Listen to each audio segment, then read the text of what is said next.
Hi అండి. ఇవాళ మీకు చూపించే రెసిపీ ఏంటంటే నోట్లో వెన్నలా కరిగిపోయే గులాబ్ జామున్ చేసి చూపించబోతున్నానండి. ఇక్కడ నేను ఎంటీఆర్ వారి గులాబ్ జామ్ మిక్స్ తీసుకున్నానండి.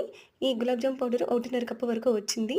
ఇప్పుడు కాచి చల్లార్చుకున్న పాలు అరకప్పు వరకు తీసేసుకొని కొంచెం కొంచెంగా పాలు పోసేసుకొని ఈ పిండిని గట్టిగా ప్రెస్ చేయకుండా పైపైనే కలుపుకోవాలండి ముద్దలాగా. ఒక తడిగుడ్డ వేసి 10 నిమిషాల పాటు నానబెట్టేసుకోవాలి. ఒక వెడల్పాటి మందపాటి గిన్నెలోకి 2.5 కప్పుల వరకు పంచదార, 2 కప్పుల వరకు నీళ్లు పోసేసుకొని పంచదార పూర్తిగా కరిగించుకున్న తర్వాత బాగా జిగురు లేకుండా లైట్ జిగురు ఉండేలాగా కొంచెం పాకం పలుచగా ఉండేలాగా పాకాన్ని పట్టేసుకొని ఇలాచి పౌడర్ వేసేసుకొని ఒకసారి కలిపేసేసుకొని స్టవ్ ఆఫ్ చేసుకొని ఈ పాకాన్ని పక్కన పెట్టేసుకోవాలి. నానబెట్టి ఉంచుకున్న గులాబ్ జాముల పిండిని చిన్న చిన్న ఉండలుగా చేసేసుకొని ఒక తడి గుడ్డగా అప్పు ఉంచుకోవాలండి ఆరిపోకుండా. డీప్ ఫ్రైకి సరిపడా ఆయిల్ పోసేసుకుని ఆయిల్ని మధ్యస్థంగా వేడి చేసేసుకొని మనం చేసుకున్న ఉండలన్నీ ఆయిల్లో వేసేసుకొని రెండు వైపులా తిప్పుకుంటూను గోల్డెన్ బ్రౌన్ కలర్ వచ్చేంత వరకు ఈ గులాబ్ జాములను వేయించుకోవాలి. పాకం గోరువెచ్చగా ఉన్నప్పుడు వేయించుకున్న గులాబ్ జాములన్నీ వేసేసుకొని 2 గంటల సేపటి పాటు ఈ గులాబ్ జాములు పాకంలో నానపెట్టేసుకోవాలి. ఇదేనండి నోట్లో వెన్నెలా కరిగిపోయే గులాబ్ జాములు